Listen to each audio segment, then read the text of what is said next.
start our recording. Welcome, good evening or afternoon, wherever you are. Welcome to the Penn State College of Medicine, GN, and Kidney Transplantation Echo. We're delighted to have you join us for our session. And if you're wondering who I am, my name is Abby Fisher, and I'm a member of the Echo team. I'm filling in for Jessica Byler and Jackie Sable for this month's session. And I'll be starting today with a few announcements and introductions. So before we begin, if you have not already done so, please put your name and email address in the chat function for our record keeping. That helps us take attendance. Please stay muted unless you're speaking. If you're on the phone, you can press *6, or if you are using Zoom, you can press the microphone icon on your Zoom screen. You can also use the chat at any time for communicating, and we also encourage the use of webcams if you have one. We are recording the session for educational and quality improvement purposes, and in the spirit of Echo's all teach, all learn approach, we will be on a first name basis during our sessions. So now I'd like to turn it over to Umar to introduce the panel for today and let you all get started. Thank you, Abby. I think we all kind of now know each other. I see some new names, so welcome everybody. And I will not take much of the time and hand it over to the very best Dr. Agha. Please take over. Thank you, Umar. I don't know about the very best, but we'll all try and we'll all learn from each other. So I'm going to share my screen. Just give me a sec.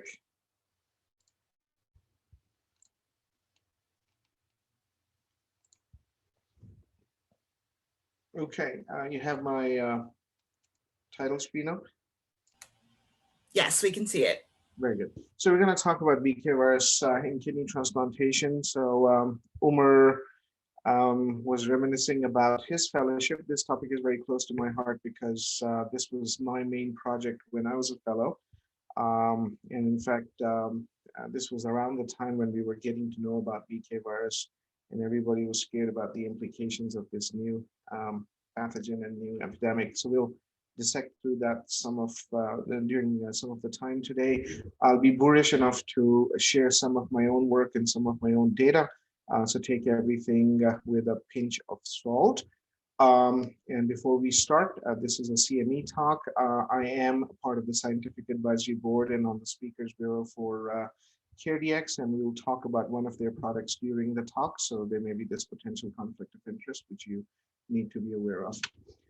So as transplant professionals, we always are trying to adjudicate between the risk of rejection, the risk of collateral damage, which is infection and side effects. So I always call this the Bermuda Triangle of uncertainty. And as time is passing by, this triangle is getting smaller and smaller, and we are getting more and more information about how to really adjudicate this risk, but this uncertainty still persists. And in the late 1990s, BK virus entered this triangle of uncertainty with a bang. So the BK virus is one of the various polyomaviruses. So these were known to cause tumors in mice, the other viruses that belong to this tribe. They were detected for the first time in the 1950s. The first one was some form of a mouse polyomavirus. Then they were identified in monkeys in the 1960s. And then in 1971, in Sylvia Gardner's lab in the UK, this virus that we are going to talk about today, BK virus, was detected on electron microscopy in the ureter and the transplant ureter of a Sudanese immigrant. And the initials of that immigrant's name were BK. And hence the name BK virus. Around the same time, a very close cousin, the JC virus, was diagnosed. And it remained a curiosity. No real cases of BK nephropathy were diagnosed in kidney transplant patients for some time to come. When the AIDS epidemic hit, there were a few cases of BK-related interstitial nephritis described in the HIV literature. And there was a specific strain of the BK virus called BK Cincinnati, which was detected causing this interstitial nephritis for the first time in 1986. But this turned into a thing right after 1995. And the way this went down was that I think it was Premjit Randhawa more than anybody else initially who started looking at this, that there's a lot of 1A rejections which were getting worse on steroid bolus and not getting better. Now we all know once you have a 1A rejection, you give them steroids, the course is they get better. And so they were losing allografts left, right, and center. Well, not left, right, and center, but a lot of these where they would give them steroid boluses and the rejection would get worse, and then they would give them more severe therapy and the kidney would go down. And they were looking at this, and then he started noticing the viral inclusions, and they found that there was this virus responsible for this. And so it was Paramjit's insight that instead of, and it was pretty gutsy at that time, that instead of treating some of these 1A rejections in which they were finding this virus, they reduced immunosuppression. And so this problem was identified. And since these things got better with reduction of immunosuppression, the initial thought was that this is temporarily related to the fact that we have more potent maintenance immunosuppression. And as we all know, Prograf or FK was introduced in 1995, and the NEF was introduced in 1995 and 1996 in the US market. And so around that time, our skeleton immunosuppression started switching from cyclosporin, Aza, and prednisone to FK, MMF, and prednisone, which is on the whole more potent. We'll see some data about that. So I hate this paper because this paper trumped our paper by a few months, and so we couldn't get ours into the New England Journal of Medicine. But this is from Hans Hirsch's data from Basel. And what he looked at was the extent of this problem. And it turns out that about 30% of patients that he was seeing in the kidney transplant world had evidence of viral replication in the urine, which is called viruria. About 10 to 12% would have viremia, and about 5 to 6% would develop nephropathy. And these numbers have stood the test of time. These numbers hold true pretty much in some form or fashion today. So 30, 15, and 5 is how you would remember it for ease. That's what the magnitude is, and that's a lot of patients. That's actually more patients developing nephropathy than almost developing rejection in today's time. And part of that might be because they're not developing that much rejection. Corollary is that we've gotten them on too much immunosuppression. This is Emilio Ramos's paper, and I'm purposely pulling out papers from the early 2000s because this is the basis on which we set up most of our operative hypotheses. And unfortunately, for the next 20 years, we haven't really made much progress. So this was a retrospective analysis. This is done at the University of Maryland, 67 odd patients with BK nephropathy. And they compared them to a control population of about 162 patients. And what they found was that any given time, your chances of graft survival were better if you didn't have BK nephropathy. That's obvious, but if you develop BK nephropathy, you're going to get into serious trouble in short order. Look at the orange line. These people are dry and dropping like bats. So BK was identified as a real bad player. And when we started working on this in the, I think the first draft of the research protocol I actually did as a resident, and this was in 1999 or early 2000. And at that time, we believed that about 50 to 70% of patients who develop BK nephropathy will go on to lose their allografts. So it was a real problem. So this is what the life cycle of the virus is. You're exposed to it as a child. It's one of those many different respiratory tract illnesses that you get when you're a child. About 80 to 90% of people develop a primary infection within the first 10 years of life. And how we know that is because 80 to 90% people have antibody to BK by the age of 10 years. After that, the virus goes into a latency phase. And this is the end of the story for a vast majority of patients. It never wakes up, it's no consequence. There have been buzzes about its involvement in some form of urothelial or prostatic cancers, but we have not really proven it beyond a shadow of a doubt, although there's increasing buzz about some form of involvement in some prostate cancers, but it remains latent and is of no consequence. However, if you become immunosuppressed, the virus can start replicating. It is a very immune sensitive virus. And so it is latent in the urothelium and sometimes in artex.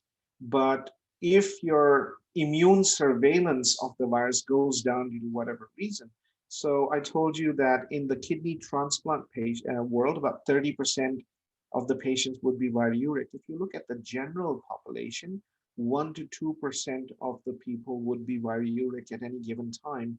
But if you look into those 1 to 2%, it would include more diabetics, it would include more pregnant patients. So if you're even slightly immunocompromised, there's a chance that the virus may replicate, but it's of no consequence. It just is viruric, it's replicating a little bit in the urothelium, and that's where it stays.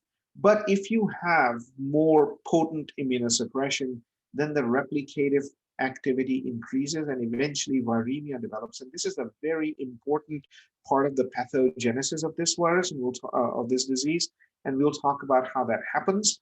And then there is a thought that there's a second hit that's required, and we'll discuss why that is. So it could be subclinical rejection, it could be some drug-related toxicity, something else, and then nephropathy develops. So that's how we reach the nephropathy stage in this particular virus.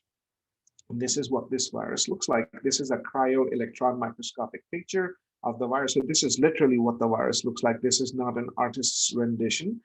So the viral proteins that are on these flower-like things, these are the major viral proteins called VP1s, viral protein 1. This is the major protein that actually accounts for about 80% of the virus's protein content.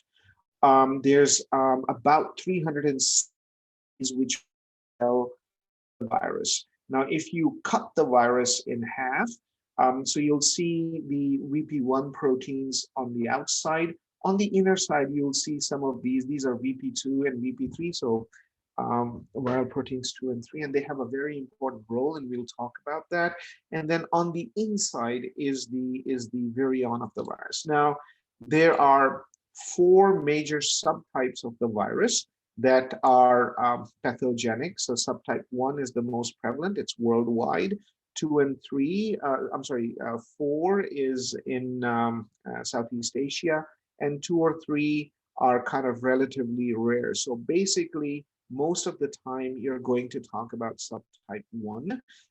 Now, subtype 1 has 2 serologic variants, 1A and 1B, whereas the 2, 3, and 4 have 1 serologic variant. So these 5 serologic subtypes are actually the most prevalent types of virus. Now, there's a whole cornucopia of other types, but these are the main archetypal viruses that cause problems in human beings.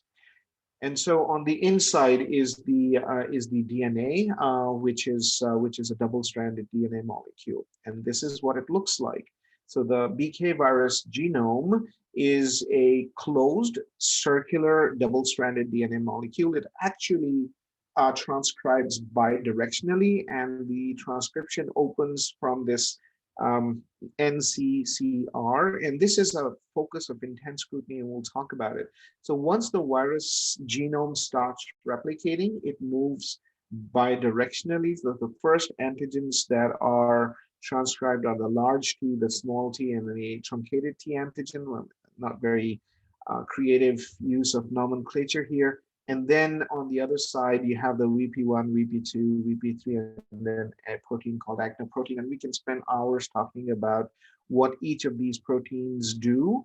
But generally, what happens is the virus actually comes in, it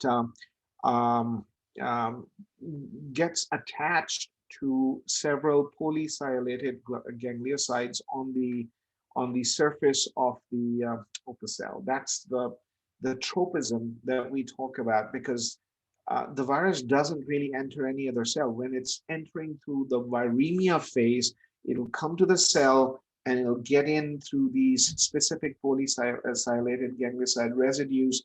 It'll adhere to them, and then it is internalized into the cell through a caveolin dependent endocytosis. It is not a clathrin coated pit, not that it makes a huge difference, but it's a caveolin dependent endocytosis that brings the virus inside the cell. Once it's inside the cell, it actually first gets into the endoplasmic reticulum. It is trafficked by the cell's microtubular assembly into the endoplasmic reticulum. Once it's in the endoplasmic reticulum, it actually partially uncoats. And once it partially uncoats, it uncovers the VP2 and VP3. I was telling you that the VP1 is on the outside, VP2 and VP3 are on the inside. And so the VP2, VP3 actually are the nucleus trophic proteins. So they help the virus get into the nucleus. Once it gets into the nucleus, the genome starts replicating. You develop in the early phases, you develop the T antigens. Once the T antigens are transcribed, they stimulate cell cycle progression, and they actually counteract apoptosis. So essentially what the virus is now doing is converting the cell into its slave, and the slavery part of it is that it will make virus particles, and then it makes the VP2, VP3. The virus particles are actually aggregated inside the nucleus, and then they essentially call, some of those are extruded, but essentially at some point, the virus leads to cell lysis, and then they go in. Now, once cell lysis happens, the virus particles are going to enter into adjacent cells through type 2 viral transfer. But then I'll show you how viremia happens and how nephropathy develops. So the progeny virus, the progeny virions, these guys actually start appearing in target cells within 2 days after an infection. So this is pretty fast. And you could actually have thousands, 6,000, 8,000 of these virions inside a cell before it goes up. And this is what it would look like under the electron microscope. This is what it looks like under the light microscopy. You see these nasty, ugly inclusions, intranuclear inclusions inside the BK infected cells. And when these BK infected cells, so this is a bladder slice of this translational cell epithelium, you've got these viruses. This is the translational cell, this is the nucleus, and you see these nasty intranuclear inclusions inside these nuclei. When these break down and fall down into the urine, you can actually do a pap smear on the urine, and you'll find these cells with these nasty intranuclear inclusions, and these cells are called decoy cells. And this is the first screening test that we found before molecular testing became available. You'll do a pap smear on the urine and you'll find these decoy cells. So now let's take a look. This is, I'm sorry, I didn't put the attribution. This is from Nikolai's slide deck on HDCN from 20 years ago. This is one of the first slides. And this is from one of the first talks I made on BK. So this slide has been on my deck for almost 20 years now. So this is the tubule coming in. This is the renal pelvis, the papilla. And so this is healthy on this side. And what you're seeing here is that some of these cells are going to die and fall down into the urine. But now on the right side, what you see is that these are sick cells. So you've got this virus, it's come in, it's infected all these renal tubular epithelial cells. These cells are dying and they're dropping into the urine, and you can actually recover them through molecular methods of doing a pap smear or what have you. But the other thing that happens is that these epithelial cells, when they die, they denude the basement membrane, and the virus, which is being released because of destruction of these cells, seeps through the basement membrane into the interstitium. So now let's visualize this. This is the tubule. These are peditubular capillaries. The virus is going to kill these cells. It's going to get released. It's going to come out into the interstitium, and it's going to get into the blood. And that's how viremia happens. Now, not everybody who's viruric develops viremia, and not everybody who's viremic develops kidney disease or organ system disease. So there are specific disease patterns. If you look at the kidney transplant patients, you sometimes see urethral stenosis, you sometimes see Bkrs nephropathy. If you look at the bone marrow transplant patients, you see hemorrhagic cystitis. Why would that be? Why would these guys not develop BK nephropathy and develop hemorrhagic cystitis? And the idea is there's another hit going on. So urethral stenosis, you have the surgical trauma and implantation. In Bkrs nephropathy, you probably have subclinical rejection or drug toxicity or something. And in hemorrhagic cystitis, all of these guys used to get a lot of cyclophosphamide. And so there's bladder toxicity, and probably that's where the virus hits onto. So this led us to propose that maybe there was a second hit that was required for the virus to take hold. And this has become much more sophisticated now. So in one of our papers that we wrote about BK virus nephropathy, and I'll show you the data set from which this paper came out, we found that if you had HLA-C7, that actually predisposed you to injury with BK virus nephropathy. At that point, we're like, what the hell, how would that do this, right? So let's think through this. Now we know about the natural killer cells and innate immunity. So what you're seeing here is natural killer cells. What you're seeing here is renal tubular epithelial cells. And so natural killer cells have an on-off KIR receptor. So you need to have a lot of on and no off receptors for the natural killer cell to be activated. And mutatis mutandis, if you have a lot of off and no on signals, then the natural killer cell will not be activated. Now, if you have a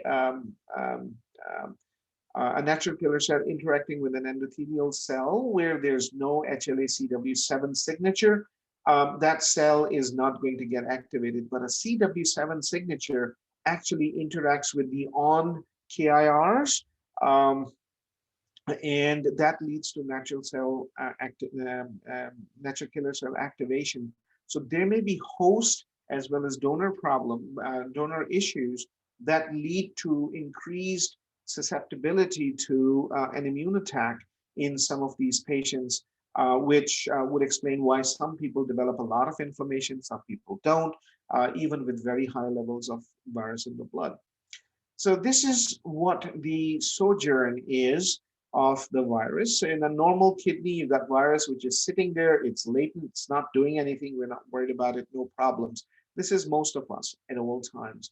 Now, if you have an immunocompetent host and due to some reason, the virus has begun replicating, maybe the patient got pregnant and the immunity got down a little bit, then you have enough immune surveillance to come in, shut these cells down, and there's no problem. So the immune system controls it on its own. That is why we don't see BK virus nephropathy in immunocompetent hosts. Now, in immunocompromised hosts, you have more virus replication. Your immune response is sluggish because we have immunocompromised that patient by therapeutic immunosuppression. The cells die, and if this continues, you're going to become viremic, you're going to develop nephropathy, and eventually you'll have fibrosis. So all of this we see in our kidney transplant patients. And how do you recover from this? You actually develop immunity against it. So once the virus comes up and your body, after the things that we do, once your body clears the virus, then the chances of recurrence or relapse of that are low because that particular serotype, you develop both cellular and humoral immunity. So this is what this is based on Alice spots. It's saying that eventually, as you're resolving BK virus infection, the BK reactive T cells start going up. So that's bringing back some of these guys to control the infection. And that is why the therapeutic mainstay of this has been to get out of the way, lower the immunosuppression so the body can take care of it. So how do you control BK virus infection? You got the primary infection, we talked about it, it's usually cleared, the virus becomes latent, it starts replicating when you have more immunosuppression due to whatever reason, you can actually have all of these. You can have the viruria come up and clear. You can have persistent viruria, but no progression to viremia. It's of no consequence. You may have progression to viremia, which may then clear on its own, or you may develop to BK virus nephropathy. So how does that work? How do we know that? So this is our large trial that we did. This was published in 2005, so almost 15 plus years ago now. This study has been done every 2 years by many different centers. The results have always been seen. So I always kind of smirk at that we know all this. Why are we doing all these studies? Again, it's just an easy study to do. So at that time, we enrolled 200 patients. That was, I think, still one of the largest studies that has been done on BK virus. All of them got induction with thymoglobulin. We actually randomized them 2-to-1 to tacrolimus versus cyclosporin as the backbone of the immunosuppression. And we found in the course of this study, we followed them up over a period of time, and we found that 70%, about 70 patients, about 35% developed viruria, and 23 patients, about 11.5% developed viremia. So that's almost exactly like what Hans Hirsch found from the study that I showed you. Now, the question that we had done here was that we had 4 immunosuppressions. We had cyclosporin with Agha, we had cyclosporin with MMF, we have TAC with Agha and TAC with MMF. And we wanted to see if there was an effect on the rates of viremia, viruria, and nephropathy based on what immunosuppression we were giving them. So independently, none of those drugs had an effect. But when you had the FK-MMF combination and you compared it to the cyclosporin MMF combination, your viremia and viruria rates were significantly high. So viruria was 46% with FK-MMF and only 13% with cyclosporin and MMF.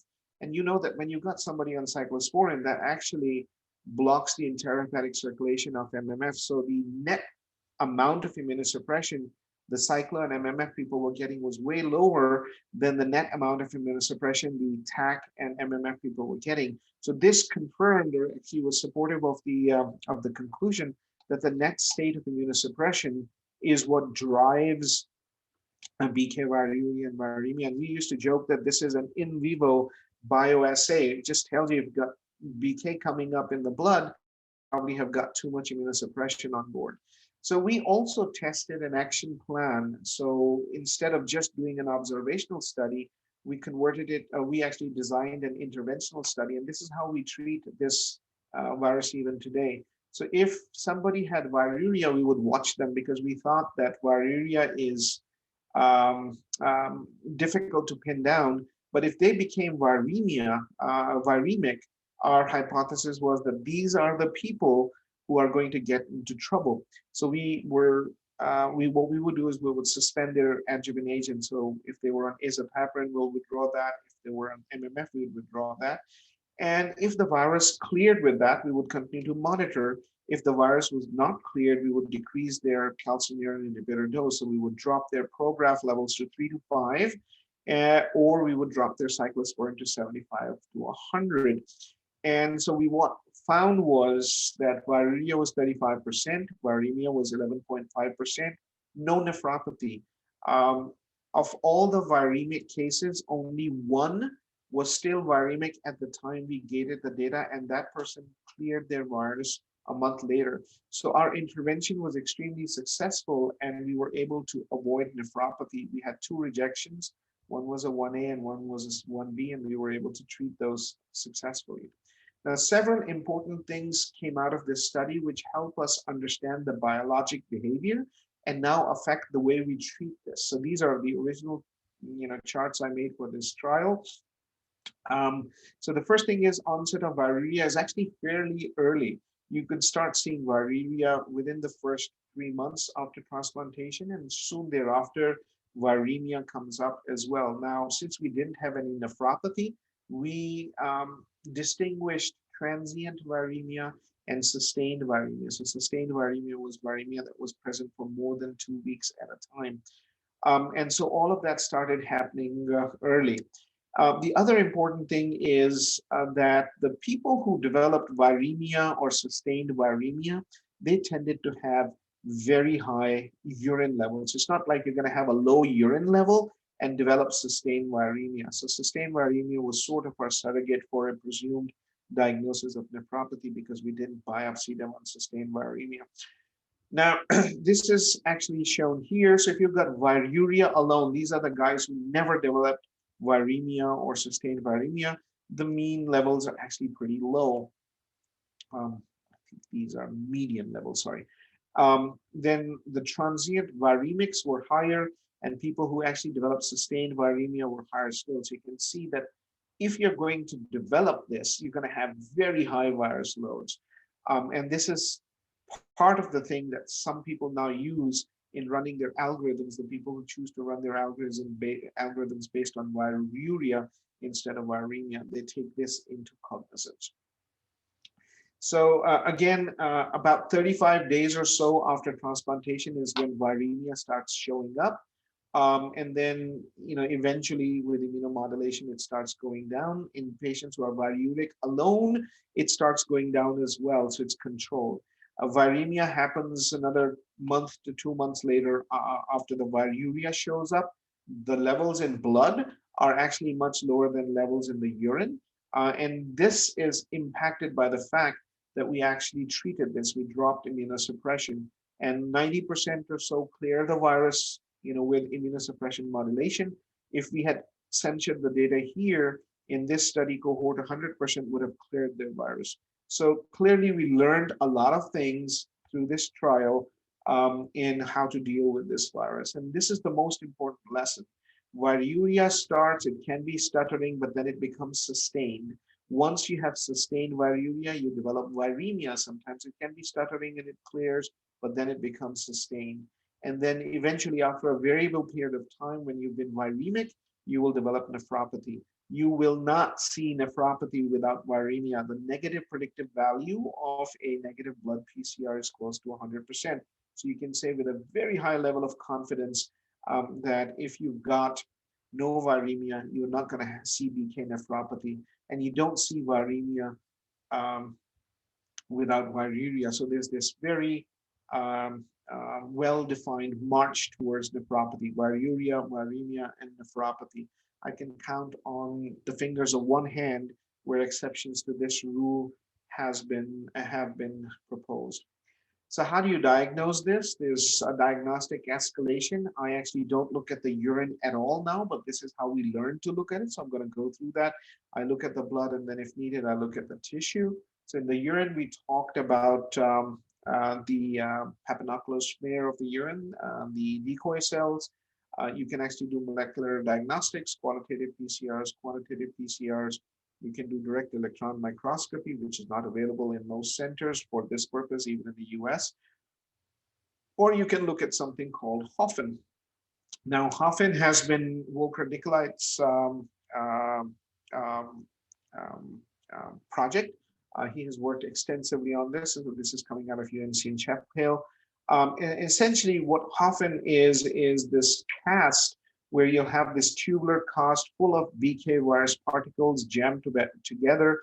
Eventually, this patient is going to pee some of these casts out in the urine, and you can look at these under the electron microscope, and you can see what's going on. So what you're seeing here is an immunoperoxidase stain for BK, actually is for SV40, but it's against the middle T antigen of SV40. SV40 is a cousin of BK, and they share homology, a lot of homology in the middle T antigen.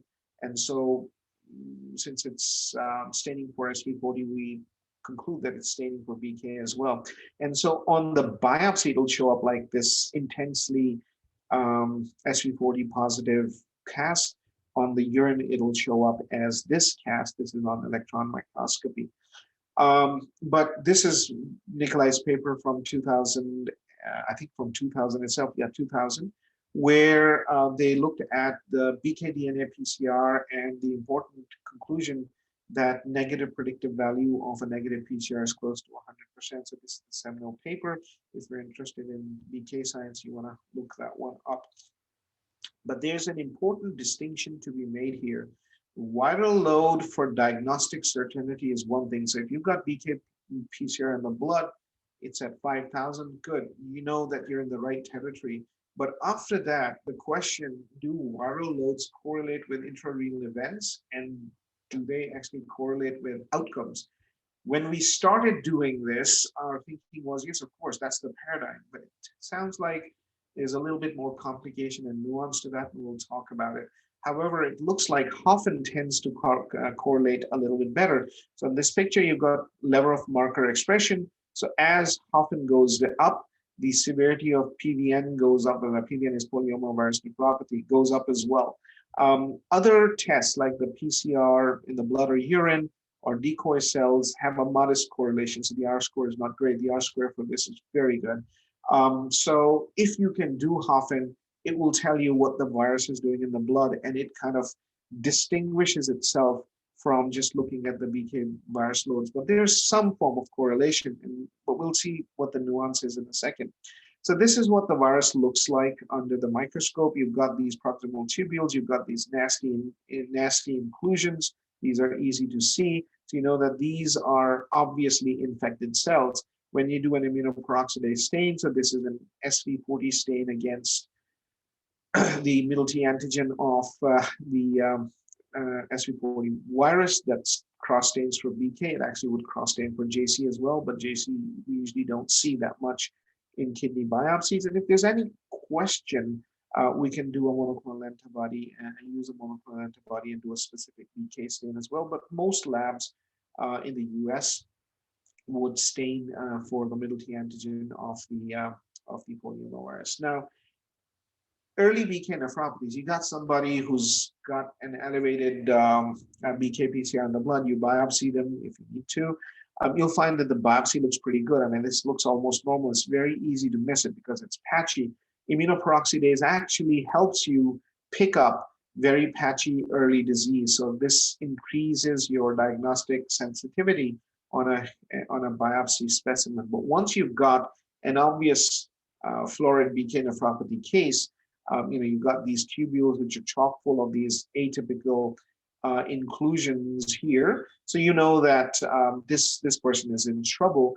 And so the immunoperoxidase stain is commensurately more floridly positive as well. And if you let this sit, so this is a Masson's trichrome now, and you know what blue means on the Masson's trichrome. There's a lot of fibrosis, and you can see that all the fibrosis is around the islands of these tubules. So that's how the fibrosis goes up, and there's still activity.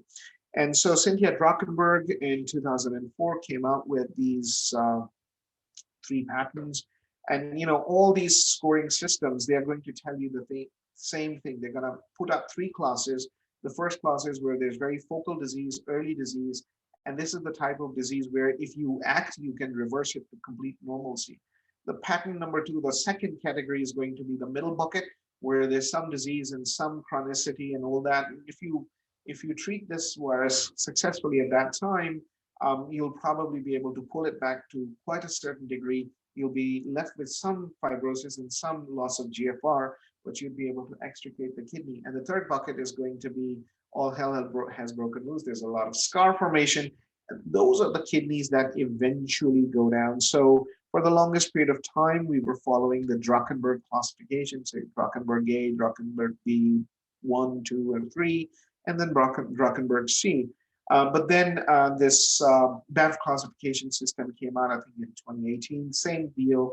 They looked at 2 main classification pivot points. One of them was the polyomavirus load on biopsy, not on molecular methods, but by looking at the cells. And so if you had morphologic evidence of polyoma replication, which means atypicality and inclusions and so on and so forth on biopsy, if it was less than 1%, you'd call it 1. If it was 1 to 10%, you'd call it 2. And if it was more than 10% positive tubules, you'd call it 3. So 1, 2, and 3 on the polyomaviral load. And then the CI score was an interstitial fibrosis score. Less than 5% is 1, 5 to 25 is 2, and more than 25 is 3. No, I'm sorry, I said that wrong. less than 5% is okay, it's a 0. 5 to 25% is 1, 25 to 50 is 2, and more than 50 is 3. That's right, I apologize. And so that's 1, 2, and 3. And so if you have more fibrosis and more polyoma, that kidney is not going to do well. If you have very little polyoma and no fibrosis, that kidney is going to do well. So that's just the way it is. And everything screams at us that we need to find the virus early and then treat it early. So summary of our detection methods: urine, decoy cells, PCR, and Hoffen. In the blood, we can do PCR. Serology is actually not helpful. We do it only in certain cases and certain clinical scenarios. And then histology, we've got the regular histology, immunohistochemistry, and electron microscopy. So not very hard to do. And the importance of early diagnosis is manifested by this paper. This is one of Cynthia Ruckenberg's papers. If you find, so what you're looking at here is in the black bars, you're seeing number of patients, and this gray bar is creatinine. I'm sorry, not creatinine, percentage of graft loss. So essentially, if you find people in the early stages, A or B1, then your graft loss is low. But if you find them in the late stages, B3 and C, your graft loss approaches about 100%. So this is again another data set which is using the BAF classification. Again, if you pick them up in 1 or 2, your loss of GFR, so your creatinine remains pretty tight. But if you pick them up in 3, you're going to lose those grafts very quickly. So the focus on management of BK virus is through early detection, immunosuppression reduction,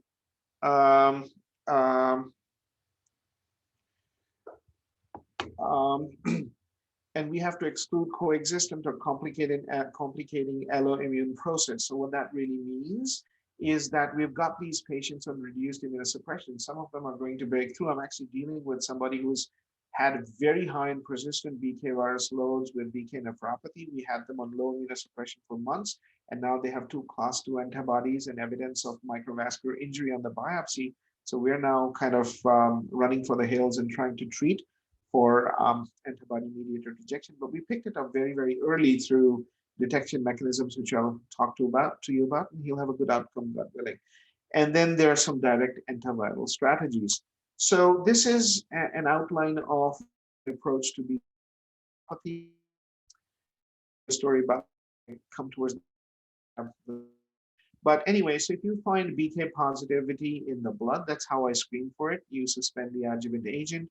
If the PCR turns negative, you follow, and we restart the adjuvant agent now after 1 or 2 months, and sometimes in a lower dose, sometimes in the pre-BK viremia dose. If the PCR remains positive, we biopsy them, and this is an outline from 20 years ago. So if the PCR remains positive, we used to biopsy them. If there's no BK virus nephropathy, no rejection, we would follow tighter. We would rebiopsy them if the creatinine would go up or virus titer would go up. This is again 20 years ago, and then we'll walk through this and see how this has changed now. So if there was BK virus nephropathy and no rejection, then we would taper immunosuppression as much as we could. We would use antivirals like flunamide, cidofovir, and all that, and sometimes IVIG.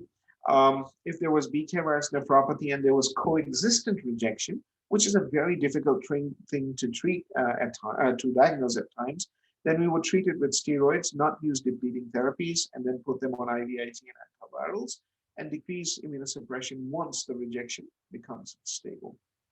So that's how we used to do it about 20 years ago. Over the years, we've refined it a bit, but sometimes we had to resort to pharmacological therapy, and that's on really, really weak basis. So this is a paper which looked at this phenomenon of BK virus nephropathy. And what they did was they were treating them for some rejection. BK virus came up. They treated them with cidofovir. And the thinking was that putting them on cidofovir actually drop the BK virus titer in the blood. And so this line is the BK virus titer in the urine. This line is the BK virus titer in the blood, and this is the creatinine level. So, but the important point here is if we were screening, the urine would have become positive months before this, and then the blood would have become positive months before this. So rather than go through all this and misdiagnosing this as a rejection and treating it as such, we could have treated this by reduction of immunosuppression here, and none of this would have happened. So there's many different studies of 15, 20 patients with BK nephropathy. If you count the reported literature, maybe 200, 300 patients, all of these patients have one thing in common, that you treat them with antivirals, but you also reduce immunosuppression. So after looking at, and I'm not going to read through these details, same deal with leflunomide. So after looking at all this, there were meta-analyses that looked at this, and they found that neither leflunomide nor levofloxacin nor sildenafil makes a meaningful difference.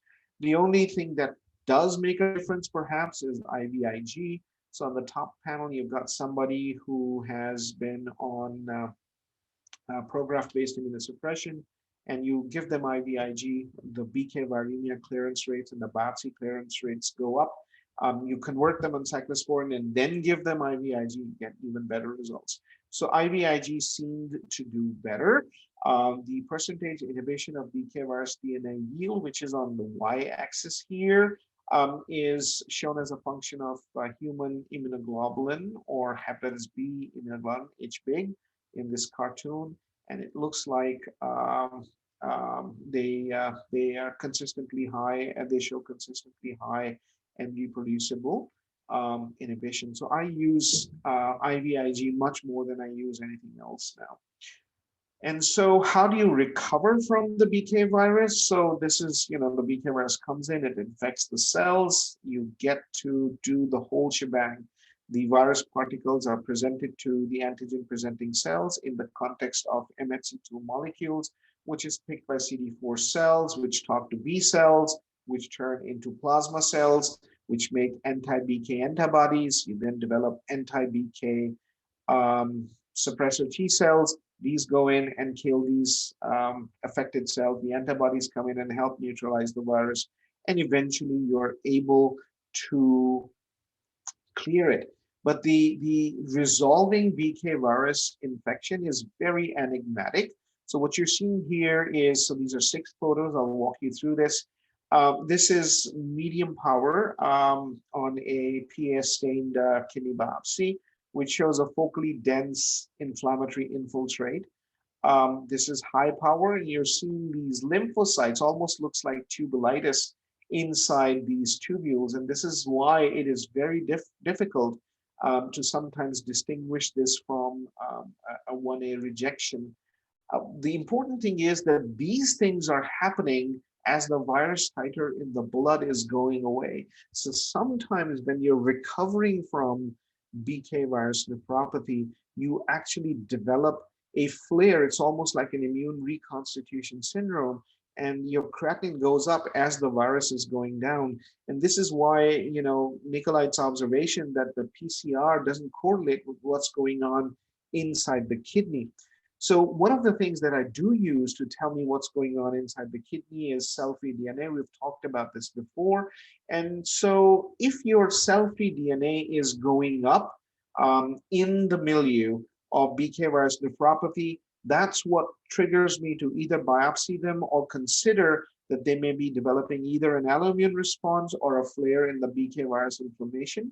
And so I have actually started channeling my trigger for biopsy based on the cell-free signature in a patient who's being monitored for BK nephropathy. So the way I screen for it is with blood. I don't use urine, but some people use urine as well. I preemptively reduce immunosuppression, and if the blood PCR is positive persistently, even in low numbers, I reduce immunosuppression because I know they're moving in the wrong direction. Then I monitor them with viremia, I monitor their renal function, I monitor donor-specific antibody, and I monitor cell-free DNA. And that gives me a leg up if they are going to develop an alloimmune epiphenomenon. And so my approach to BK virus in 2003 was this, and I developed this algorithm. I still remember, and I always tell this story. When I was actually attending, my son was doing a math Olympiad thing, and I was sitting in the audience, and I actually wrote this down on the back of a napkin, and this is how we developed the algorithm that went into that study. So the only difference was at that time that we were doing urine PCRs. If the urine would become positive, we'll check a blood PCR. If the blood PCR is positive persistently, we'll suspend the adjuvant agent. If it remained positive, we would biopsy. Then we would distinguish no BK, no rejection, BK but no rejection, and BK and rejection, and then treat accordingly. But over the years, this is how it has changed. I do not look at the urine at all. We actually stopped looking at the urine after we published the paper because we found that just looking at the blood was so much more bang for the buck.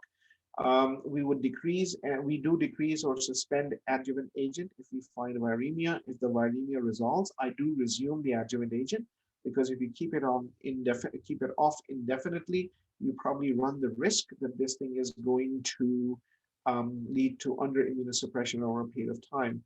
Now, if you've decreased or suspended the adjuvant agent and the viremia is persisting, I would continue to follow the creatinine, continue to follow the cell-free DNA, make sure that the signature is low, and continue to follow donor-specific antibody.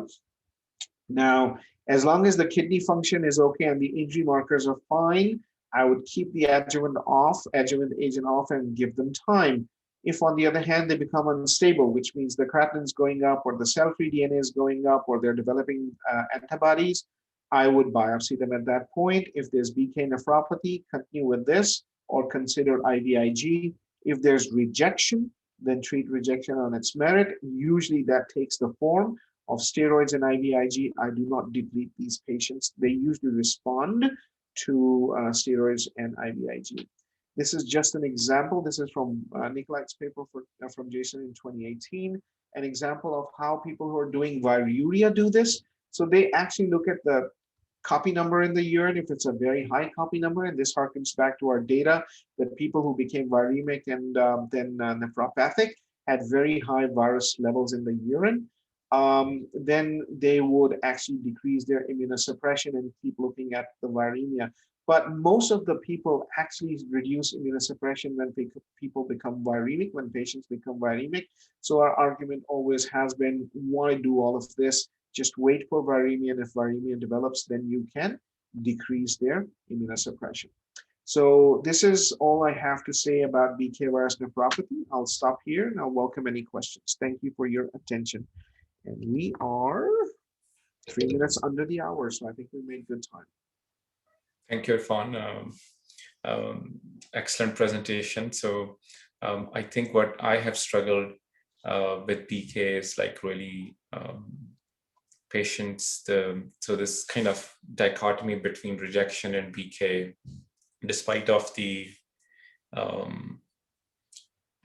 testing available, and anytime you try to treat one, the other popped up.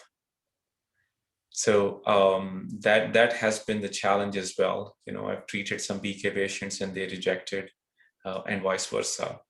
So what has been your experience with this? So the experience of this runs to the experience of your histopathologist. I mean, over the years, I've seen hundreds of BK nephropathies, and you can actually now appreciate the inflammation and tubulitis in BK versus that from rejection. So I'll answer it in several ways. The first thing is, when you look at HLA2 protein upregulation on biopsies, BK actually does not do that. CMV, on the other hand, if you get CMV nephritis, you'll see an MHC2 protein upregulation, which means it's predisposing you to alloimmune events. But BK does not usually do that. The second thing is, when you get inflammation and tubulitis in BK, you usually see that around tubules that have got some abnormality. So if you do the immunostain and then look at where the inflammatory infiltrate is, you'll find that it's a patchy disease, right? So you'll find that the tubules that are affected, that's where the inflammation is. And those I don't even treat with steroids anymore. I just sit tight and let it run its course, and they usually do okay. If I've really got a big itch and they've got a huge number of BK in the blood or something, I will give them, we don't do Hoffen. In these circumstances, Hoffen would be more useful, I would gather, but I give them IVIG and then I sit tight. So the patient I was talking about, I've given him 2 rounds of IVIG and now he's got bona fide rejection. How I know that is because his AlloSure signature went up from, when he was having nephropathy, his AlloSure signature was running at 0.4, 0.5, 0.6, and then suddenly it went to 4.2%. His DSA, which was negative, is now positive, 2 class 2 antibodies in IMFI, and his biopsy showing microvascular injury. Now you can actually see microvascular injury with BK as well, but in that context with microvascular injury, some focal C4d positivity and high titer class 2 antibodies. Now I know that there's an antibody mediated component probably because of under immunosuppression, and so we are treating that now. So there's a little bit of an art to it. Sometimes you have to make a tough call whether you're going to treat the rejection or not. It requires a lot of discipline because you're itching to treat it.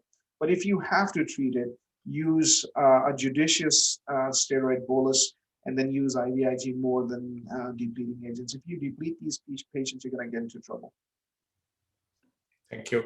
I would invite our other panel members to see if they want to share their experience as what kind of things they see and how they manage. Assalamu alaikum, Umar and Irfan. Great presentation, mashallah. I just want to add a couple of points for one for my Pakistani colleague and then one for Irfan, one question also. BK, as Irfan has pointed, is a patchy disease. It's a focal disease. If you don't sample medulla, you are likely to miss polyoma. So if you have viremia on blood samples and if it is more than 10,000, which is thought to be a surrogate marker, not written in stones, and you get a negative biopsy, because I've seen a lot of limitations of histopathology in Pakistan regarding even this SV40 and the picking up of the cells on the epithelial, the intranuclear inclusions and all this. Still you have allograft dysfunction and you have to viremia. Still it is a BK nephropathy and you have to decrease the immunosuppression. So that is a very important point in our resource limiting setting. We don't have the courtesy of Irfan of having a molecular microscope and doing all the VP mRNA and everything. Number 2 point is the other point is that that is for Irfan. Irfan, we can decrease the tacrolimus also to, about 50%, and there is as compared to MMF 50% or so, and the results are the same, and that is being shown by the Hans-Hurst data. And the third point is what has been my experience regarding the antivirals in resistant cases in Saudi Arabia. Well, they have not worked for me. Rather, one patient, Saudi patient, after cytofever became blind. So he had iridocyclitis. So I think that what I have used only is the reduction of immunosuppression and IVIG. What I think this antivirals, this leflunomide and cytofever, they may be working in the test tube, but when you administer this patient, you don't get a sustained viral replication. For any drug to have a sustained viral replication, you have to decrease the viral load by at least 90%. And I think these drugs have been unable to attain that. So all fair points. I agree with them, all of them. So, when you've got a PCR of around 10,000, 6,000, 5,000, 10,000, somewhere around there, with negative histopathology, you still make the same assumption that Agha suggested, that you probably didn't pick up the nephropathy, and you still go with the presumption that this is BK. The treatment's the same. You have to reduce immunosuppression. Otherwise, if you're not picking it up on biopsy, you will pick it up on biopsy in another 2 months. So you want to reduce immunosuppression. So that you're right. I mean, that's why I don't even biopsy them anymore at that point. So when I see these patients, their Bkrs come up, it's 5,000. I don't biopsy them as long as the kidney function is okay. I just reduce immunosuppression and then start following them. The only time I biopsy them is if either my monitoring tests are tripping or the kidney function goes up. So that's the only time I biopsy them anymore. So my frequency of biopsying BK is very low now because mostly they come up, we reduce immunosuppression, they go away, and you pick them up early, you can deal with them. Now, as far as the antivirals is concerned, your comment is spot on. I didn't go into that much of detail, but the LD50s that you would need in the humans would require much higher dosing than we are used to. Another thing that I've seen when people use cidofovir is they try to extrapolate from their use in the HIV literature and so on and so forth, where they were trying to use CMV retinitis or something, and they use probenecid with the drug, which defeats the purpose. If you're going to use cidofovir, I haven't used cidofovir for BK in like forever, but if you're going to use it for BK, you want to use it without probenecid because you want it to be taken up by the proximal convoluted tubule, and realize that the dose to treat with cidofovir in BK nephropathy is much lower than what you would use in other indications for cidofovir. So you want to make sure that you're using the right dose and you're not using probenecid, so probenecid actually blocks the drug from getting into the proximal convoluted tubule. It's actually a protective measure because that's where the toxicity happens as well. But in this particular case, you want the drug to get into the proximal convoluted tubule because that's where the virus is, right? So that, and you know, and again, I agree with you that the role of all of these antivirals, cidofovir, leflunomide, levofloxacin, is iffy. And you know, mostly we are concluding that what really works is the body's own immune system and lowered immunosuppression. And the net state of immunosuppression is important. So what you're talking about is reducing cyclosporin or Prograf rather than MMF. But what you're doing is you're dropping the net state of immunosuppression, which is what your immune system needs to rally back and kill the virus. I think an interesting development is going to be adaptive T cell transfer of BK specific CD8 cells. And so we'll see how that turns out, but that's not mainstream at this point. Because the dropping of the tacrolimus makes sense now because all these viral activities are controlled by the T cells and the gamma interferon signal. And tacrolimus is the main drug controlling the T cells. So once you drop the tacrolimus, the T cells come through the gamma interferon and they are having a cytolytic activity at that for that purpose. Yeah, sure. I mean, that's a valid opinion. We just have to prove that with a trial. So I have another very good question, and that's more practical and operational question. So it came from Dr. Akhtar. It's like, you know, so this is really question about the frequency of the viral surveillance after transplant. So I think, Irfan, if you could share what's the protocol or what's the surveillance schedule do you use in a regular risk patient once they hit something, once you find something, then how it changes and the aftermath. And I think the same question I may ask one of my other panel members to see as like how often they do the same surveillance in the post-transplant patient. So Irfan, if you want to take it first, and sure. And maybe Dr. Tarif, I can nominate you for Pakistani side for the same question. So the way I do surveillance for BK is I don't use urine. And, you know, the frequency that we have decided comes directly from the biologic behavior of reactivation that we looked at. And that has been, you know, pretty much validated in most of the studies that have looked at reactivation of the virus. And so the first BK I check in the blood is at month 1, because, you know, it usually the blood PCR becomes positive at somewhere around the 3-month mark. So we do it at 1 month, just kind of bookend it so that we don't miss anything. I rarely find a BK positive at month 1. If I find somebody's blood PCR positive at month 1, I'm worried that they are really going to race into trouble. So after that, I do it monthly for the first 6 months. So after that, the rate of pickup starts going down. And so in a surveillance strategy, you have to look at the bang for the buck as well. I mean, if it were up to me, if it was free, I'd check it every week, right? But you don't want to do that. So I do it monthly for the first 6 months, then quarterly for the next 2 years. So the first 2 years after the transplant, we're looking for it. After that, I do it for cause, because deploying surveillance after the first 2 years, because it doesn't happen, it happens rarely after that. the peak incidence of the virus is in the first year after transplantation. So I screened for it for the first 2 years, and after that, for cause only. No, thank you. We had similar protocol at my center, and whenever somebody is admitted, say 5 years, 6 years down the road, and fellows are seeing them for rise in creatinine, I think sometimes they end up ordering CMV-BK just as a knee jerk, but that's for the cause. That's not a surveillance test. So we have similar approach. Dr. Tarif, or somebody would like to take the question for Pakistani surveillance plan? Yes, I can share some of my experience. Assalamu alaikum. Wonderful talk. I think in Pakistan, the problem is the immunosuppression and lack of, diagnosis of polyomavirus, the BK virus. And the reason is, most of the time, I don't work in an active transplant center.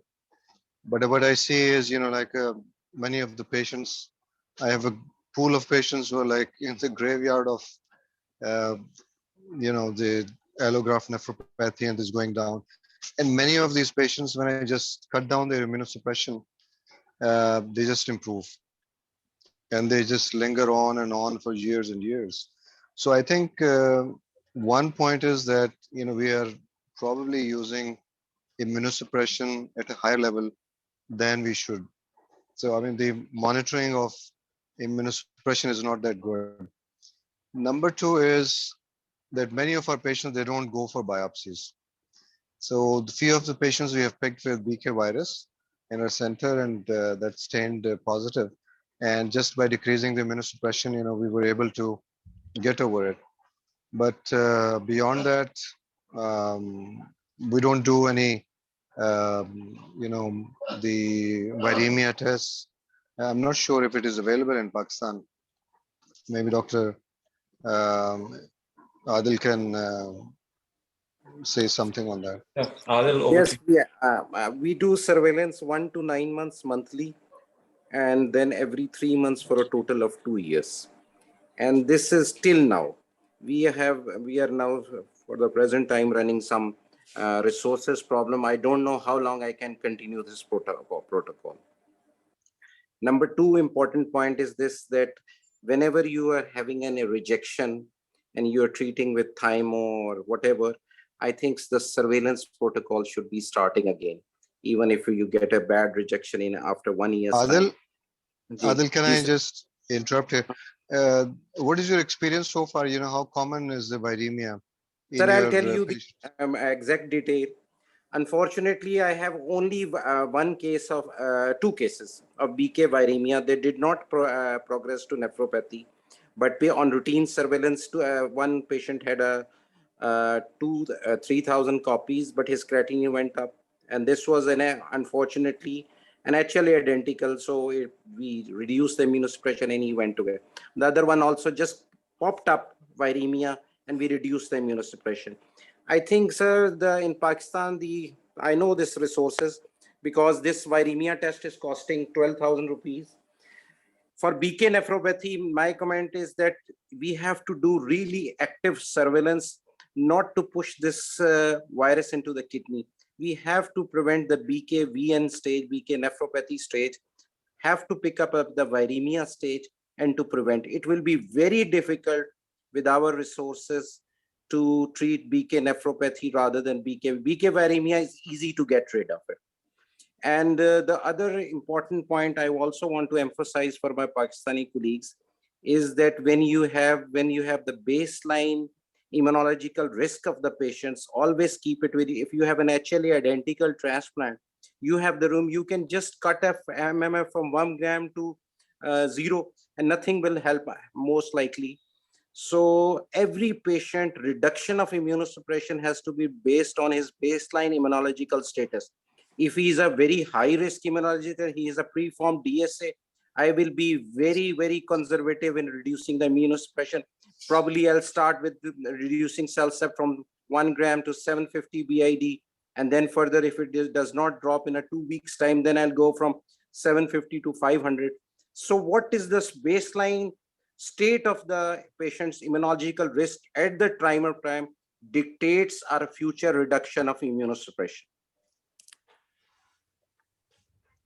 I think that's I would like to add something. I'm Dr. Tasadduk from Karachi, and we are doing renal transplants in Dow University Hospital. So we are doing surveillance every third month because of the cost issue. But what I found in my patients of like somewhere around 400, in our population the rate is very low, because I have found only 3 to 4 patients till now, and not much you will get. Maybe somewhere the viral load would be like 6,000, and maximum what I got is 10,000. The other thing which I would like to add is the initial immunosuppression, what you gave for the induction, that counts a lot. If you have given ATG in a very heavy dose, or you have desensitized the patient, then the chances of getting BK virus is very common. So, Sadhuk, Assalamu alaikum. I just Assalamu want to alaikum. share you one very important, what you have said, that incidence of BK nephropathy is low. I'll tell you the experience of 201 transplants. The problem is our population does not tolerate also the MMF. Okay, I have hardly any patient who is more than 500 milligram BID. So this is not in an African American population who's requiring 1.5 milligram BID. I think the Asian population, it has been well described in literature that the dose of MMF and the area under the curve of MMF is very high. So with even a small dose of MMF, you can still get reasonable. So we are under, my practice of MMF is just under the diarrhea level. I'm keeping this MMF. So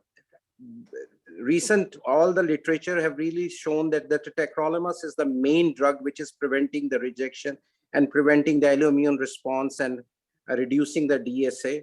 MMF is an adjuvant agent.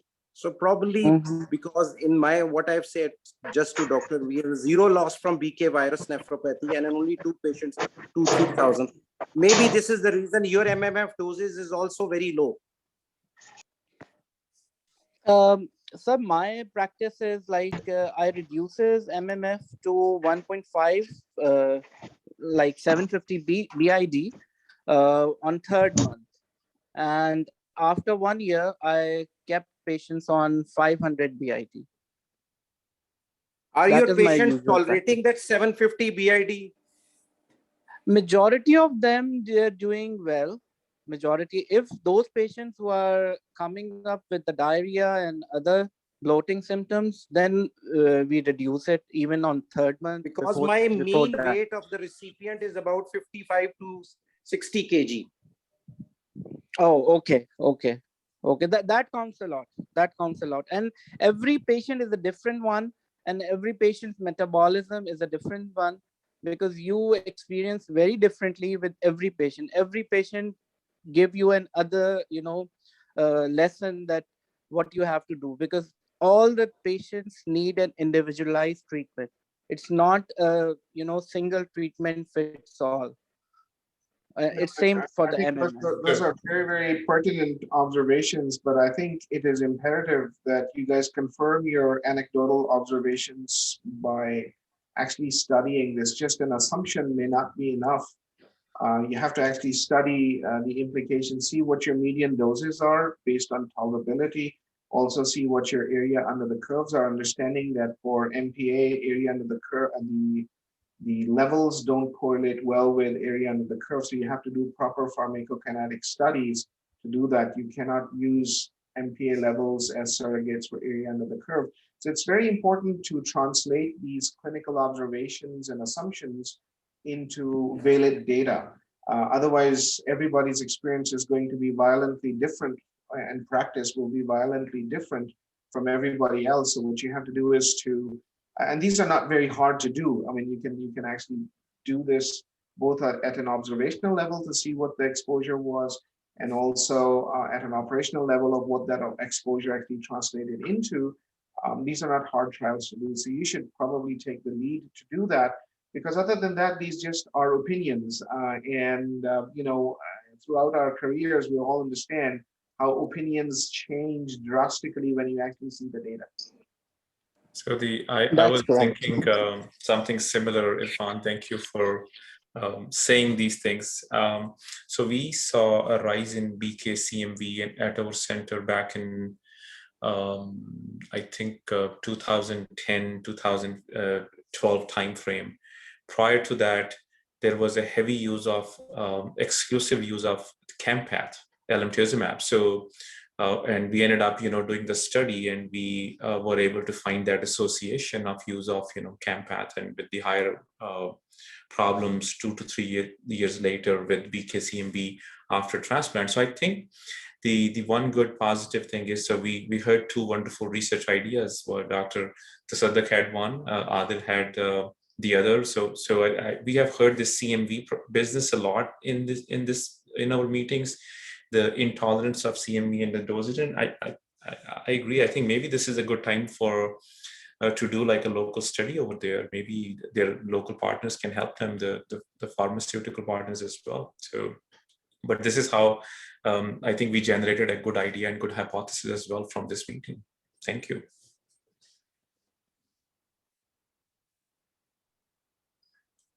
So any more questions? Any more comments? Anybody else wants to say something? Just a comment on this.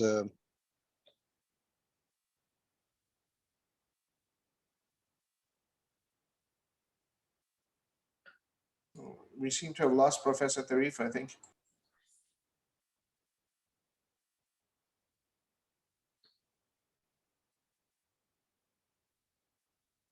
Streamline some. We'll have some data shared probably in a year time or so, and I'm quite hopeful. Professor Tarif, could you please repeat that? You cut out for a second. We couldn't hear you for a second. Can you restate that, please?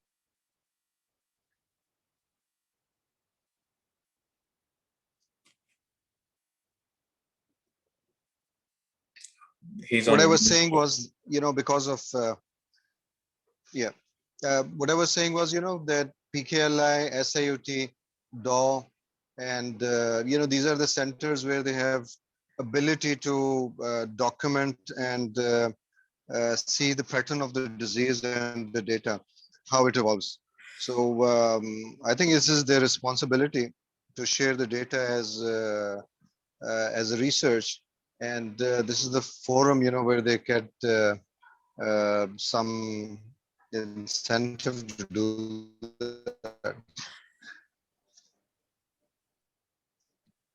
Yes, sir. We will definitely gonna do that.